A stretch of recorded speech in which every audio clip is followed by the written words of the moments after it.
You guys, morning. So, di rin sa mga kalamansi guys, ang mga butterfly magpapitang sa oud pa siya guys. Tanda ko guys.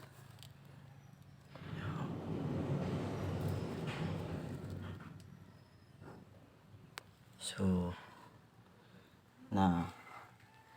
nabuo na siya guys ang maong butterfly. I think maabot siya ng 1 week guys before siya na himong butterfly na so muna yung kuano 1 week guys before siya nabuo siya pan magkaon na siya og kanang daon sa kalamansi guys. Maabot siya og mga 3 years before siya maingani guys. Before siya maingani para mahimo na siyang kana maglumlum na siya para paingon sa butterfly.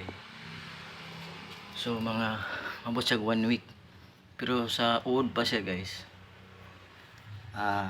Kuan I think 4 days siya mag kaon-kaon og kanang mga dahon sa kalamansi. Kasagara gyud guys ang mga butterfly na sa kalamansi sila balay kay ang kalamansi na mga dahon mo ilang kananan. So ayan guys, nindot kay mga butterfly guys. It's a very nice butterfly. Let's see.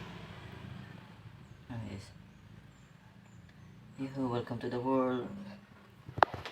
So karon guys, mabot na siya ng 1 week kapin before siya nahimong butterfly guys. It's a very nice butterfly guys. Nindot kay siyang butterfly.